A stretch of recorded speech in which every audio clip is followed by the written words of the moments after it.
अगर हम यज्ञ करते हैं, कथा करते हैं, अनंत गुना फल मिलता है। 1,00,000 कथाओं के बराबर फल प्राप्त होता है।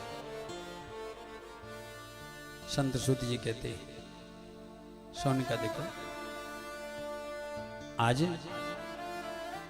नारद जी वृंदावन ब्रज में आए, मृत्यु लोक में आए। एकदा ही विशालायां चत्वारा ऋषयो मला सत्संगार्थम समायात ददृशोस्तत्र नारदा।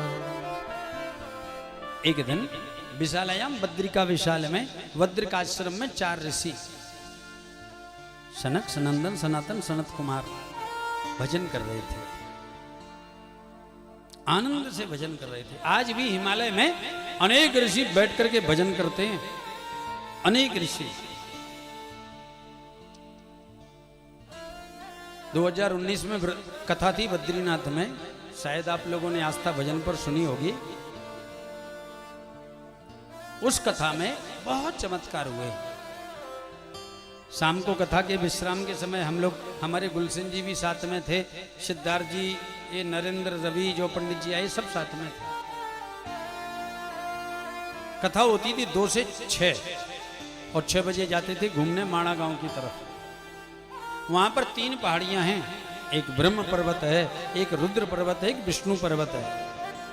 तो जहां से अलकनंदा और सरस्वती जी मिलती हैं, माणा गांव के पास, हम लोग वहां तक जाते घूमने। इस तरफ तो आर्मी कैंप है, वहीं बैठ जाते और दर्शन करते थे अलकनंदा का और सरस्वती जी का। बहुत सारे भक्त लोग साथ में जाते। 5वें दिन की कथा थी, गोवर्धन पूजा करके हम लोग गए, वहां बैठे थे। अचानक दिखा 10-12 महापुरुष साथ में कमंडल लेकर के और पर्वत के ऊपर जो बर्फ जमी है उसके ऊपर जाते हुए दिखाई दे रहे। दूर थे बहुत ज्यादा, पास में ही लगभग 1.5 किलोमीटर ऊंची पहाड़ी है वो, लेकिन महापुरुष प्रत्यक्ष दिखाई दे रहे हैं कि वो जा रहे हैं, कपड़े भी नहीं दिखते। तो वहां पर कोई माणा गांव का व्यक्ति निकला, उससे हमने पूछ लिया सरलता से, भैया तुमने ये जाते हुए लोगों को देखा? हाँ। कहां से आए हो? हमने कहा हम वृंदावन से हैं, कथा करने आए हैं। आप बताओ ये लोग कौन हैं? बोले महाराज जी हम तो यहाँ जन्मे हैं माणा गांव में, जीवन में हमको अभी तक 3री बार दर्शन हुआ है। आप बड़े भाग्यवान हैं कि आपको एक बार में ही दर्शन हो गया। हमने कहा प्रभु की बड़ी कृपा, बड़ी अलौकिकता। ये कौन है? बोले महाराज जी ऐसे हजारों संत रहते हैं लेकिन दिखते नहीं है, कभी कभार ये यहाँ से निकलते हैं तो दिख जाते हैं। ऐसे हजारों संत गुफाओं में रह के भजन करते हैं। ये मानव जीवन की सार्थकता धन, वैभव, यश, कीर्ति में नहीं है। मानव जीवन की सार्थकता प्रभु के भजन में है। 4 ऋषि रहते, 4 ऋषियों मिला बद्रिकाश्रम में, और वहीं पर नारद जी पधारे। नारद जी के चित्त को जैसे देखा ऋषियों ने तो पूछ लिया,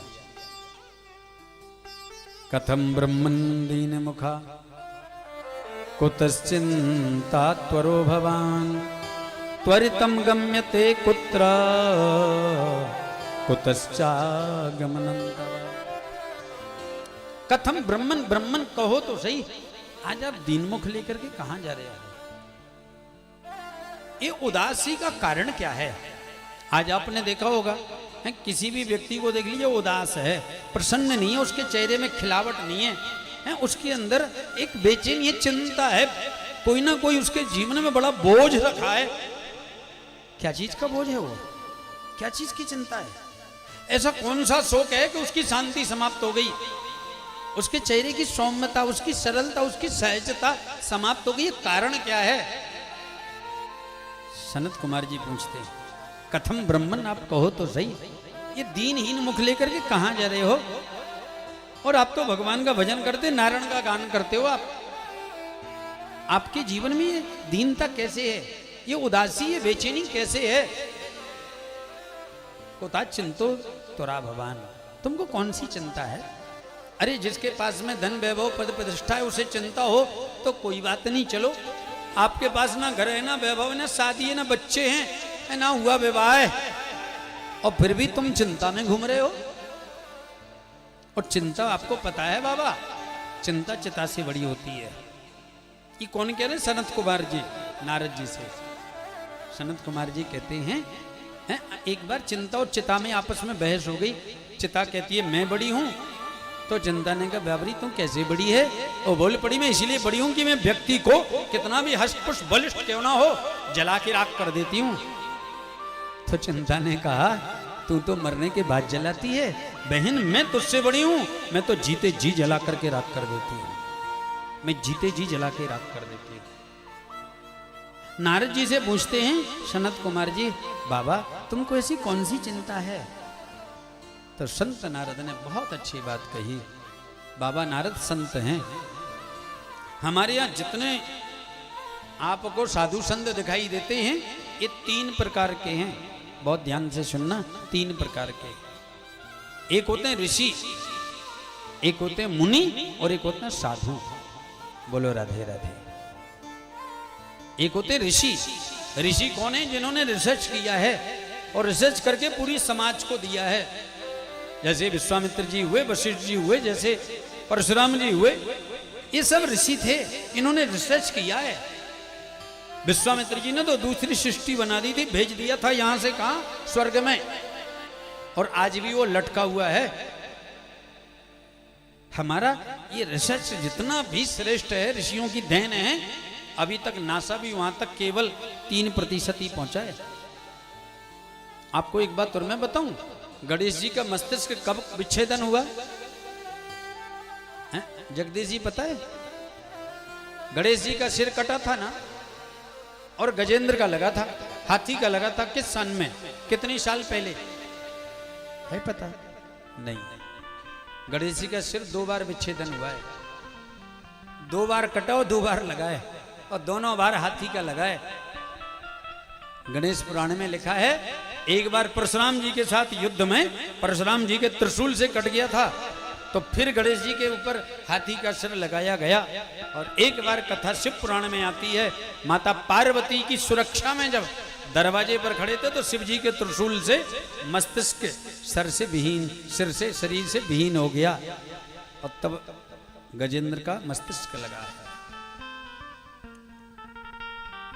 छोटी सी कथा है।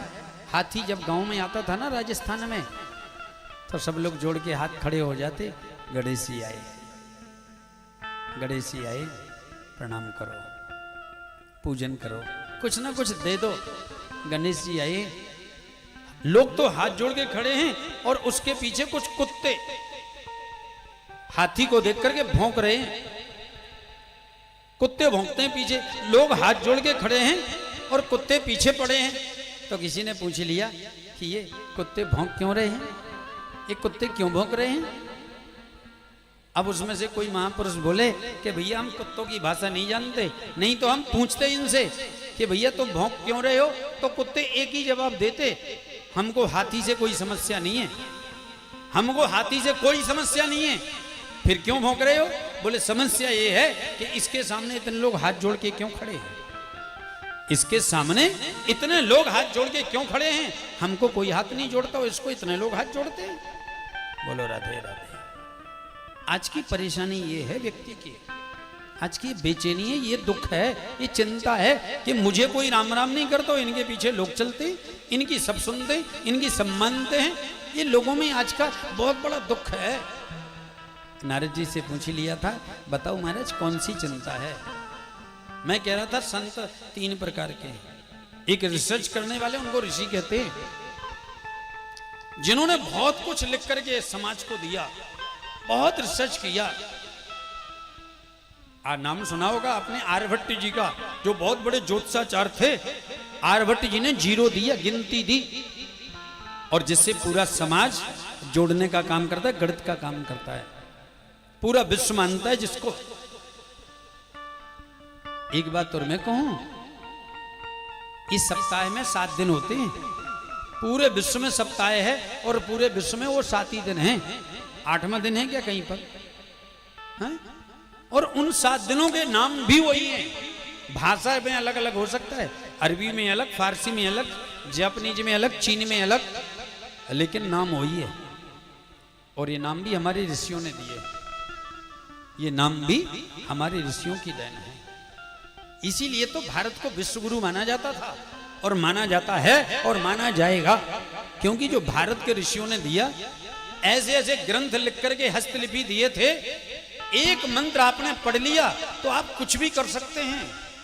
लेकिन क्या बताएं, आतताइयों ने जब आक्रमण किया हमारे देश के ऊपर, उस समय आया था एक खिलजी, और रोग को ठीक कराने के लिए तक्षशिला में थे एक वैद्य जी, उन्होंने तक्षशिला विश्वविद्यालय के वैद्य जी ने गोखरू का पानी पिलाया, रोग दूर हो गया। उसने कहा राम रे राम, यहाँ की औषधि में इतना प्रभावशाली है तो इनके ग्रंथों में कितना प्रभाव होगा। और दुष्ट ने दक्षिणा के रूप में ग्रंथों को जला दिया, तक्षशिला विश्वविद्यालय के पुस्तकालय को जलाया, नालंदा विश्वविद्यालय के पुस्तकालय को जलाया। जो हस्तलिखित थे, उस समय प्रिंटिंग नहीं थी, इतने बहुत सारे संस्करण नहीं थे, बहुत ज्यादा कॉपियां नहीं थी, हाथ से लिख करके, स्याही से लिख करके रखे जाते थे। नालंदा विश्वविद्यालय की पुस्तकालय 6 महीने तक जली थी। बोलो राधे राधे। ये हमारे सनातन धर्म पर कितना कुठाराघात हुआ, और फिर भी आज भी उन ऋषियों की देन है कि हम सनातन धर्म की जड़ों से जुड़े हुए हैं। शास्त्र तो कहते हैं प्रत्येक हिंदू के माथे पर तिलक होना चाहिए, प्रत्येक सौभाग्यवती स्त्री के माथे पर बिंदी होना चाहिए, नाक में नथ हो, कान में कर्णफूल हो, हाथ में चूड़ी हो और मांग में सिंदूर हो, तो सौभाग्यवती कहलाने की अधिकारिणी है। और जो सौभाग्यवती है, ये 5 चीजें नहीं है, उसका चेहरा देखने से अपशकुन होता है। बोलो राधे राधे। उसका चेहरा देखने से अपशकुन होते हैं, शास्त्र कहते हैं। हिंदू वो है जिसके माथे पर तिलक है, जिसके सिर पर शिखा है, जिसके शरीर में यज्ञोपवीत जनेऊ। ये सनातन धर्म की संस्कृति है। इसलिए आज का हिंदू श्रेष्ठ अगर है तो उसके जीवन में हिंदुत्व होना चाहिए, एकता होनी चाहिए, समता होनी चाहिए, सरलता होनी चाहिए। हिंदू विशालता का नाम है। हिंदू समगच्छध्वम संबद्धध्वम की बात करता है। एक बात और मैं कहूं, गणित में 1 और 1 होंगे तो कितने हो जाएंगे? जहां पर 1 और 1 2 हो उसे कहते हैं गणित, मैथ। और जहां 1 और 1 11 हो उसे कहते हैं संगठन। जहां 1 और 1 11 हो उसे संगठन कहते हैं। और जहां पर 1 और 1 2 की जगह 1 हो जाए उसे पति पत्नी कहते हैं। 1 और 1 जहां 1 हो जाए उसका नाम है पति पत्नी। ये हम नहीं कहते, हमारी भागवत कहती है। जहां पर ईगो नहीं है, कोई एक दूसरे की कमी नहीं देखता, हमेशा एक दूसरे के लिए त्याग है। कभी किसी को जवाब नहीं देते। बोगा घाट की पत्नियां, स्त्रियां तो अपने पति को कभी जवाब नहीं देती होंगी, मुझे तो ऐसा लगता है। आगे हरी इच्छा है। हाँ, जहां पर 1 और 1 1 हो जाए उसको पति पत्नी कहते हैं। और हिंदू कौन है? वो जहां पर 1 और 1 लाखों में परिवर्तित हो जाएं और लाख 1 में समाहित हो जाए, उसका नाम हिंदू है। इसलिए हिंदू बोलता है सर्वे भवन्तु सुखना, सर्वे सन्तु निरामया, सर्वे भद्राणि पश्यन्तु मा कश्चित् दुःख भाग् भवेत्। सभी सुखी हो जाएं। संत सूत जी जब सोनिकादिकों ने पूछा, तब नारद जी ने एक बात कही, मैं दुखी क्यों हूं? मैं बता रहा था ऋषि और दूसरे मुनि। मुनि कौन है? मनम त्रायते, जो आपको कथा सुना करके, सत्संग करा के आपके मन को जगत से हटा के गोविंद के चरणों में लगा दे, माधव के चरणों में जोड़ दे, उसका नाम है मुनि। जो कथावाचक हैं, जो साधु संत हैं, जो प्रवचन करने वाले हैं, जो आपको भजन के द्वारा गुरु के माध्यम से आपको गोविंद का रास्ता बताए, वो मुनि हैं। और तीसरे होते हैं साधु। तीसरे होते हैं साधु। साधु कौन है? जो दूसरे के कार्यों को साधता है, जो दूसरे का सहयोग करता है, निस्वार्थ भाव से किया हुआ सहयोग ही साधु की पहचान है। वो ग्रस्त में भी हो सकता है, वो जरूरी नहीं वस्त्र बदलने से साधुता बढ़ जाती है, बिल्कुल नहीं। ग्रस्त में जितने साधु हैं वो व्रक्त में नहीं उतने साधु नहीं है। बोले राधे राधे। इसके लिए साधु वो है जो दूसरे के कार्यों को साधे।